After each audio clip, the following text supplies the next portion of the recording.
C'est l'émission qui décrypte le personal branding. Qu'est-ce que c'est que le personal branding? C'est l'image de marque d'un individu à titre professionnel. Aujourd'hui, on a un invité qui est Fabrice Briançon de la société Just Amazing, et on est au Remix Coworking dans le 9e à Paris. Salut Fabrice. C'est dans le deuxième. Dans le deuxième? Dans le huitième, on est dans le Huitième. huitième. Voilà. Excusez-nous. Parfait. On se cale petit à petit. On est donc dans le 8e, Just Amazing, ou Fabrice, raconte-nous un petit peu d'où tu viens, ton histoire. Bonjour à vous tous déjà. Mon histoire est une belle histoire. Après des années passées dans les grandes agences de publicité moderne, un jour on n'a plus le choix, on a envie de créer sa boîte parce qu'on sent que c'est le moment. On n'est pas entrepreneur, on le devient. Et moi je me suis surpris à me prendre au jeu. Et surtout, j'ai pu le faire à un moment où tout est possible, c'est-à-dire créer une entreprise en France est plus léger, plus simple. Il y a des lieux de coworking, on n'a plus besoin d'avoir de lieux, de loyer, toutes ces choses. Les startups ont déblayé le terrain, on a plein de technologies et plein d'outils pour gérer sa boîte plus facilement. Et les annonceurs écoutent aussi maintenant des petites entités comme les miennes. Globalement, mon métier, c'est designer les marques, les entreprises, les gens, les individus, de leur apporter du contenu et de leur apporter une certaine forme numérique, à la fois sur le digital et sur les réseaux sociaux. Ok. Si je te dis quoi ma gueule, ça te fait penser à quoi? À Johnny. Parce que aujourd'hui, on est tous des Johnny, si tu veux. Quand j'étais jeune, comme l'a dit Warhol bien avant, hein,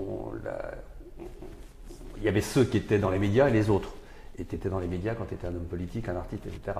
Aujourd'hui, tous les canaux sont ouverts, ce qui fait que tous les chefs d'entreprise ont besoin, ils peuvent agir justement en étant respectés et construire leur réputation en ligne avec quelques canaux et quelques efforts. Et on s'aperçoit qu'une entreprise doit être incarnée aujourd'hui, donc on veut savoir les gens qui sont derrière.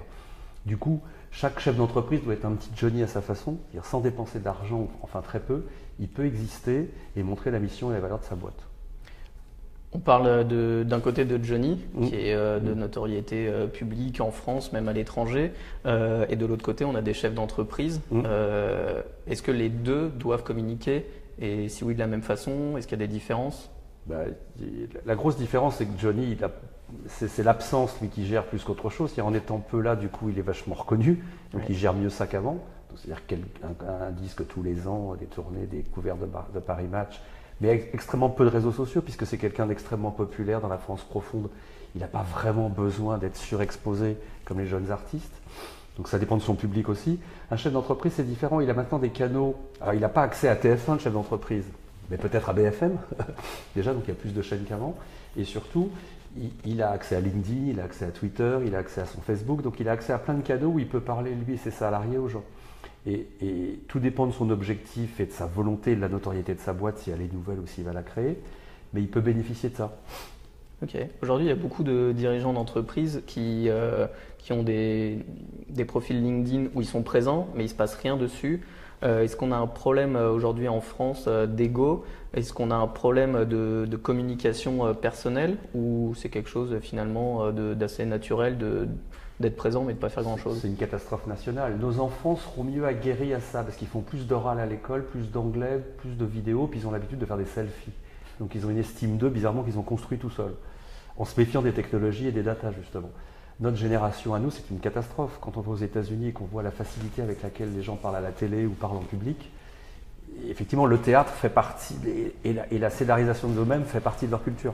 Nous, ce n'est pas le cas, donc il faut les aider. Il ne s'agit pas de s'exhiber, il s'agit de se montrer juste comme il faut pour exister. Et aujourd'hui, il y a une concurrence telle entre les PME et les petites entreprises. Une photo qu'on met sur un portrait de LinkedIn n'est pas neutre. Il ne faut surtout pas ouvrir des canaux qu'on ne nourrit pas. Donc si on a une page LinkedIn, on a forcément des choses qu'on aime, qu'on apprécie, des combats. Donc soit on reposte ce que les autres ont fait, soit on poste soi-même si on est encore plus courageux des articles. Mais tout ça est gratuit, tout ça est facile, et tout ça fait in fine du business et des leads pour les entrepreneurs. Donc ça serait dommage de ne pas l'utiliser, quel que soit son âge. Et toi, c'est quoi ton canal privilégié? Moi, j'ai commencé, j'étais le nègre du président, donc je n'existais officiellement pas, j'étais né dans la discrétion, qui était mon éducation, l'homme de l'ombre. J'ai voulu prétendre stratège sur la vie numérique des individus, des entreprises et des marques, donc il fallait que j'ai des canaux de prédilection. J'ai pas voulu ouvrir de site web parce que j'avais une théorie à la base, créer ma boîte, je voulais maîtriser tous les outils. Je ne veux pas savoir comment est fait un site web et j'en ai rien à faire. Donc j'avais décidé que je commencerais que par les réseaux sociaux parce que c'est comme ça qu'on construit une réputation. Donc j'ai bossé pendant tout l'été sur Twitter et LinkedIn, les deux. Et c'est en arrivant à acquérir des followers, en commençant à discuter, en commençant à générer de l'engagement, puis après en postant du contenu exclusif et arrêter les retweets, que j'ai bâti ma réputation. Après, j'ai ouvert Instagram, après, je vais arriver sur Medium avec les articles, après, j'ai écrit vraiment des articles sur LinkedIn, et à la fin, j'ai construit le site web qui n'était que le concassage de tout ce que j'avais fait ailleurs. Donc en fait, avec une vraie théorie de capitalisation des contenus et de recyclage infini de tout ça. Ok, et dans la création de tes contenus, est-ce que tu fais une différence entre ton pro et ton perso? Instagram, non, parce qu'Instagram, c'est très difficile. Sur le reste, oui, parce que le perso, honnêtement, c'est mon regard sur le monde, c'est mon regard sur l'art, la nature, les fleurs. Ça va 2 secondes, quoi. Ce que je produis dans l'entreprise, dans Just Amazing, est quand même bougrement plus intéressant avec tous les talents qui sont autour de moi. Et là, en général, effectivement, il y a ce que je produis en création pour les clients, que je montre. Il y a les prises de position de Just Amazing, là, en tant qu'entrepreneur ou en tant que designer du quotidien sur les sujets qui sont les miens. Il y a les citations que je trouve pertinentes et euphorisantes pour les entrepreneurs ou les gens qui font le même métier que moi. Il y a les articles que je trouve pertinents. Puis après, il y a les livres que je lis, dont je fais des synthèses ou des articles qui me semblent bien. Et en fait, j'essaie de panacher tout ça. Et j'ai une machine qui me permet je dirais de thésauriser, mais quasiment de ranger tout ça en indexant, qui s'appelle Sprinkler, qui me permet de reposter régulièrement des choses, mais de nourrir la bête tout le temps pour avoir tous les jours des nouveaux contenus, soit complètement frais, soit des choses que je ressors, puisqu'il y a des citations qui vieilliront jamais. Ok. Dernièrement, il y a quelques semaines, peut-être mois, tu as écrit un article sur Emmanuel Macron, qui est un cas magnifique à traiter. Toi, c'était quoi ton angle d'attaque pour présenter ce qui s'est passé, la Macromania presque? Moi, je passe mon temps à conseiller des startups, des chefs d'entreprise, des chefs de produits, des directeurs du marketing, à gérer leur contenu et gérer surtout leur réputation et avoir ce qu'on appelle un écosystème, c'est-à-dire est-ce que j'ai un site web, une app, est-ce que je suis sur Facebook, etc. Et là, on a vu un président de la République français prendre, d'abord un candidat, prendre à bras le corps le sujet sur comment me créer de la réputation, etc. Alors, il s'est servi de l'offline, il s'est servi de Paris Match et toutes ces choses qui sont encore très utiles pour bâtir une réputation dans le rural profond. Mais à côté de ça, il a construit un site web, en fait, de son mouvement En Marche, qu'il n'a pas appelé parti déjà. Et ce mouvement a, comme par hasard, eu tous les canaux utiles pour toucher toutes les générations. Donc, il était sur Facebook, il était sur Instagram, il était sur Snapchat. Ils ont compris que Medium était vachement utile aussi en réputation. Donc ça, c'était l'écosystème d'En Marche. Et à côté, Macron a eu l'intelligence d'avoir aussi un écosystème sur lui, donc l'ultra personal branding, là. Sur lui perso, c'était Facebook, c'était forcément Instagram, moins Snapchat, sur les choses. Et l'idée, c'est que les deux écosystèmes convergent vers une seule chose, le mouvement En Marche. L'idée, c'était d'avoir des adhérents, etc., des newsletters personnalisés et de générer les résultats qu'on a connus. Mais c'est la première fois qu'on voyait une méthode Obama quasiment appliquée en France sur un candidat. Tout le monde a progressé. Mélenchon n'était pas mauvais dans son genre non plus. Mais Macron, c'est quand même, alors même si derrière il y a autre chose que de la com, il y a quand même un exemple assez fascinant de quelqu'un qui arrive à se créer une notoriété réputation en moins d'1 an hallucinante. Mais est-ce que tu crois que justement un mouvement En Marche qui tient finalement presque que à Emmanuel Macron pendant 1 an, aujourd'hui ça devient République En Marche, il y a l'air d'avoir un mouvement qui perdure. Est-ce que c'est quelque chose qui dans 5 ans sera toujours là? Personne ne peut te le dire. Ce que je sais, moi, c'est que la France a besoin de choses incarnées. La France a besoin de rois. Là, on a une famille de Monaco, puissance 1000, qui a quand même plus de calibre que ce qu'on avait sur les rochers. Donc ça, c'est important. 2, les grandes entreprises sont gérées par des grands visionnaires. Jobs et tous les autres. En général, c'est des tarés qui font changer le monde. Macron est une espèce de taré à sa façon, si tu veux, avec sa volonté et sa poigne de fer absolue de pouvoir. Donc ça fonctionne. Après, est-ce que ça marche sans Macron? Je ne sais pas. Est-ce que ça va perdurer? Est-ce que tous les autres partis ne vont pas se réinventer en mouvement à leur façon, en s'en inspirant sûrement? Parce que effectivement, en plus, l'autre idée de mélanger gauche-droite annule toutes les forces des autres, quoi. Donc il y a un vrai truc. Il y aura forcément une force d'opposition qui va naître, sans que ce soit forcément des extrêmes, je pense. Maintenant que sa politique va être appliquée, et ça va peut-être générer des choses chez les moins de 40 ans notamment, qui ne sont pas forcément d'accord avec lui. Ok. Pour toi, un politicien, ce serait un bon client ou pas? Non. Non, oui, parce que c'est passionnant. Mais non, parce qu'en fait, un politicien n'est pas seul. On l'a vu dans le reportage de TF1, Macron il est entouré d'un paquet de gens. Ils ne sont pas un nombre infini, mais je pense pas. Je pense que c'est. En plus, ça ne te rapporte pas vraiment d'argent, puisque c'est des choix personnels que tu fais. Et mon entreprise, moi, elle a des clients qu'elle doit servir, donc je ne peux pas m'extraire de mes clients pour me donner un homme politique. En tout cas, j'en connais pas d'autres à côté de Macron qui m'intéresseraient vraiment. Ok. Pourquoi, en termes de personal branding, tu as fait un article finalement sur Emmanuel Macron. Est-ce qu'il y aurait des articles que tu pourrais faire sur d'autres? Oui, mais Elon Musk. Tu vois, Elon Musk, c'est des révélations que tu as. Elon Musk, maintenant, c'est bon, mais il y a un an, quand j'ai lu le pavé sur son histoire et tout, c'est vrai que c'est trop, mais c'est passionnant. Moi, ce qui me fascine, c'est la folie des hommes, c'est leur folie et leur capacité à changer le monde. Et cette espèce de ténacité absolue où ces mecs n'arrêtent pas de mourir et renaître instantanément. C'est-à-dire, ils ont une capacité de phénix qui est dingue et qui leur permet de tenir une ligne de conduite.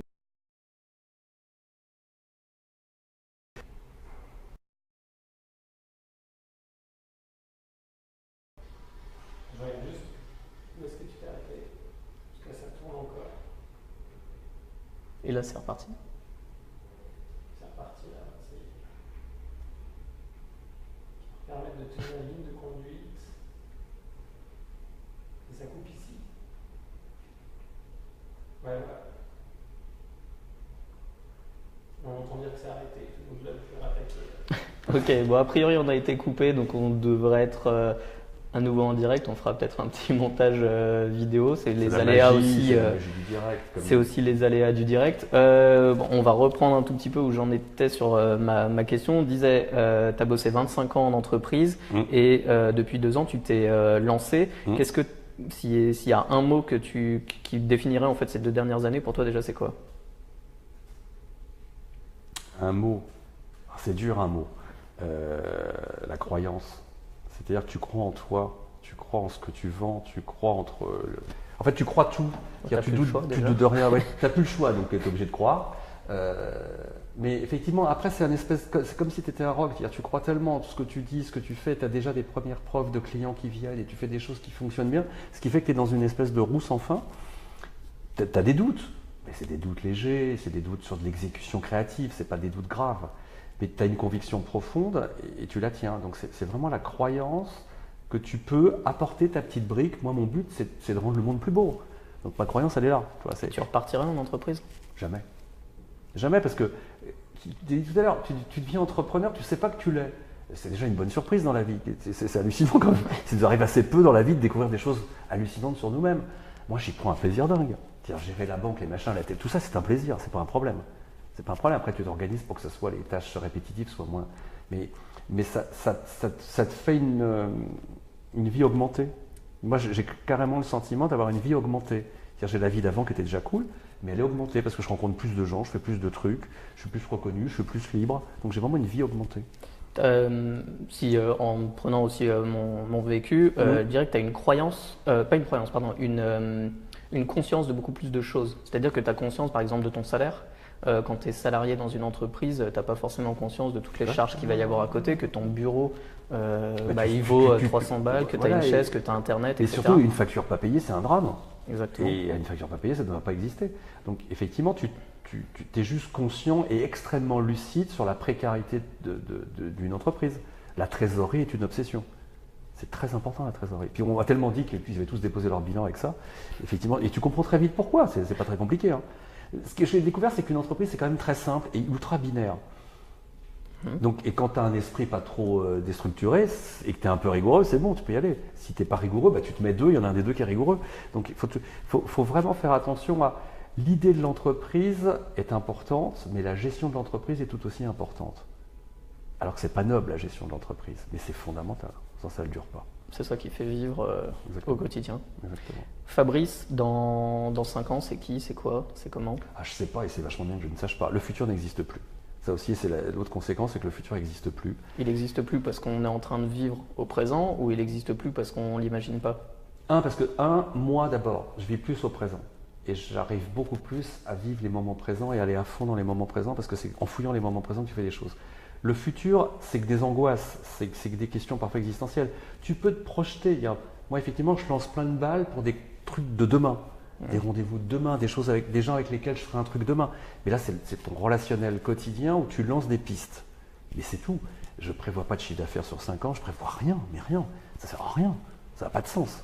Ouais, mais sans parler de chiffre d'affaires, est-ce que toi tu te vois quelque part dans 5 ans, que ce soit à titre personnel ou à titre professionnel, de dire. Pareil, je me vois pareil, mais j'aurais changé, puisque tous les matins je m'update déjà. Donc je ne vois pas pourquoi, dans 5 ans, peut-être que mon métier n'existera pas, mais j'en aurais inventé un autre, j'aurais trouvé autre chose. Peut-être que je ne serai plus du tout à Paris parce que la techno sera tellement forte que je pourrais être au quatre coins de la planète.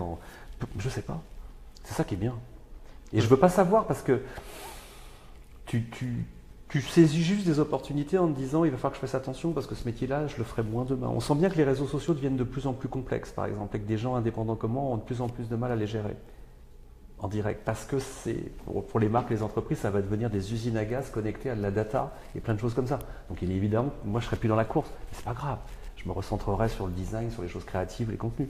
Ça, je sens des choses. Mais c'est juste en lisant un article que je me dis attention, demain, ça. Mais ce n'est pas un projet futur, tu vois, ça ne remet pas en cause. Le métier que je fais là est éternel, je le sais. Les gens, les entreprises, les marques, et designer leur monde numérique avec cohérence, dans 5 ans, ça sera toujours là. Hein. Ok. Tout à l'heure, on a parlé que Emmanuel Macron a été peut-être quelqu'un d'assez inspirant. Dans le monde plus business, tu as des personnes françaises inspirantes, parce que tu as parlé de Steve Jobs, d'Elon Musk, hors politique, purement business. Agnès Varda. Ouais. Des artistes qui n'ont rien à voir. Agnès Varda, elle est inusable, elle se réinvente tous les matins. Elle a un regard sur le monde qui est absolu. Quand elle se marie avec JR pour faire un docu, c'est quand même c'est extrêmement beau. C'est des artistes qui, en France, à la rigueur, les chefs d'entreprise peut-être, mais c'est certains de mes clients par le passé, si tu veux. Mais en France, à brûle pour point, moi je suis trop américanisé, j'ai trop été élevé là-dedans et mon métier s'invente là-bas.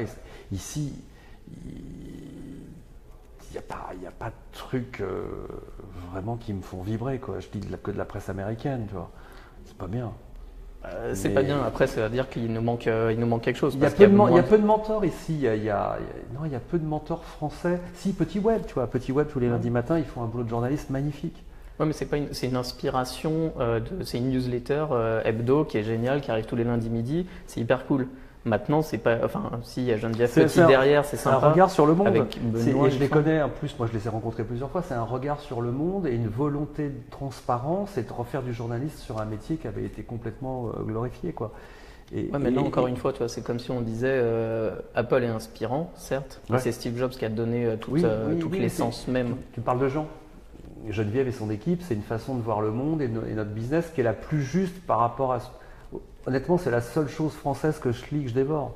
Tu vois, parce que c'est vraiment ultra inspirant à plein de niveaux. Mais il y a peu de choses comme ça dans ce pays. Moi, j'en ai peu. Et toi, t'as pas envie de le devenir? D'être inspirant pour les autres? Si, mais moi, à petite échelle. Moi, je suis un mini-gourou, je suis pas un gros machin.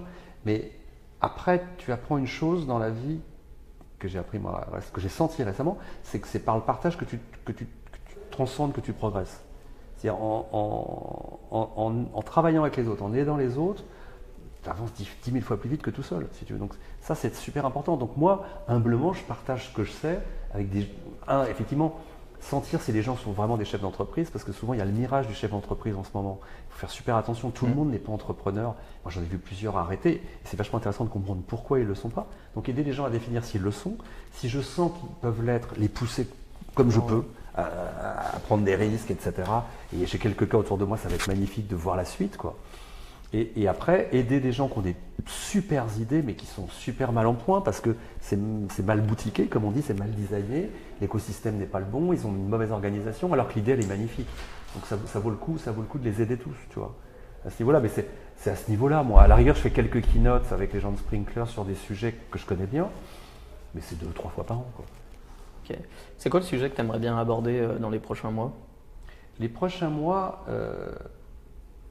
Arthur Sadoun de Publicis a décidé la semaine dernière de ne plus emmener ses agences à Cannes, d'interdire d'ailleurs qu'elles viennent à Cannes. Pendant un an. Et est-ce que la publicité n'est pas en train de devenir un gigantesque monde du marketing direct comme avant, connecté à des datas tout simplement? Et pour avoir travaillé sur le marketing direct, c'est un désastre sur pattes.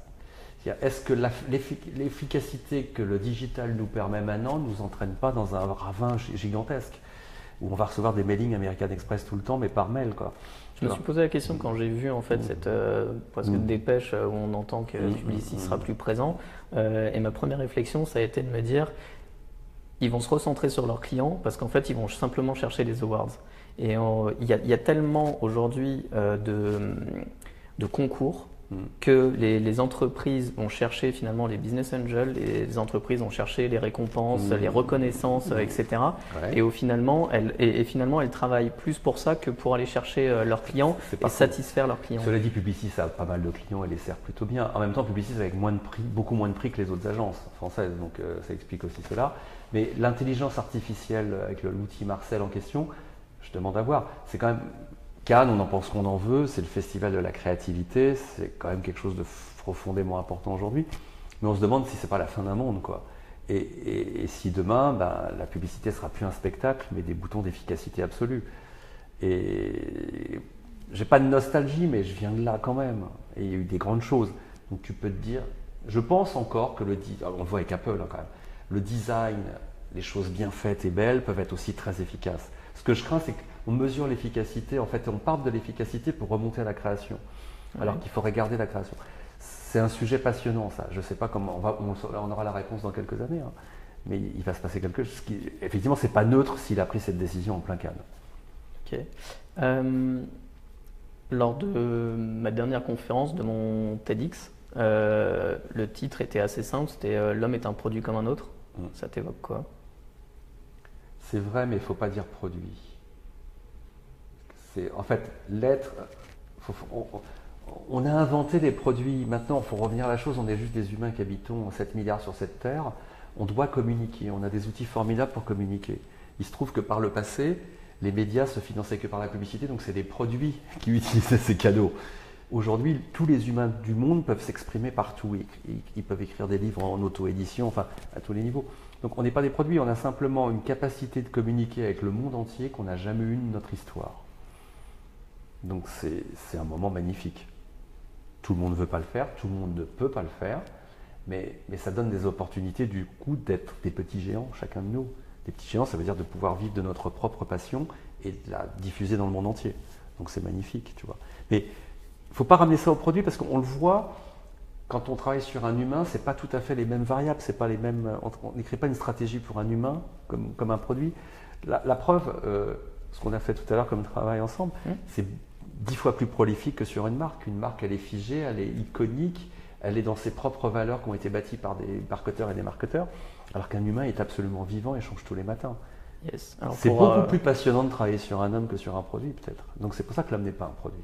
Yes. Alors pour info, on a travaillé pendant 3 heures cet après-midi sur la définition d'identité, donc la nôtre avec Émile et moi-même, et on a demandé à Fabrice de nous challenger, de vérifier que ce qu'on pensait, que ce qu'on véhiculait étaient les bonnes choses, et c'était ce regard qui était intéressant, et c'était pour ça qu'on voulait passer aussi un petit moment en direct sur Facebook ce soir.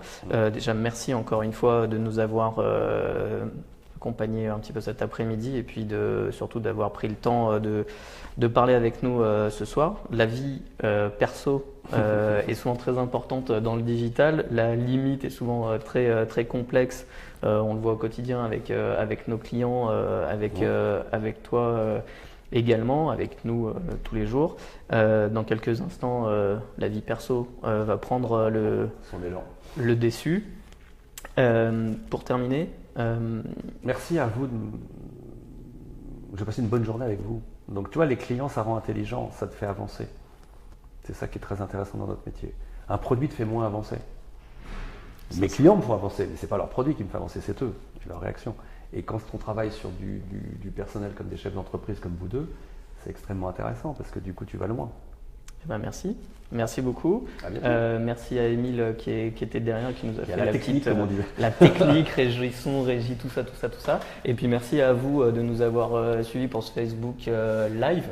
En direct, on se retrouve très probablement lundi prochain avec Grégory Palayer de Up My Biz. Et on se retrouvera vers entre midi et 2. Passez une bonne soirée, à bientôt. Au revoir.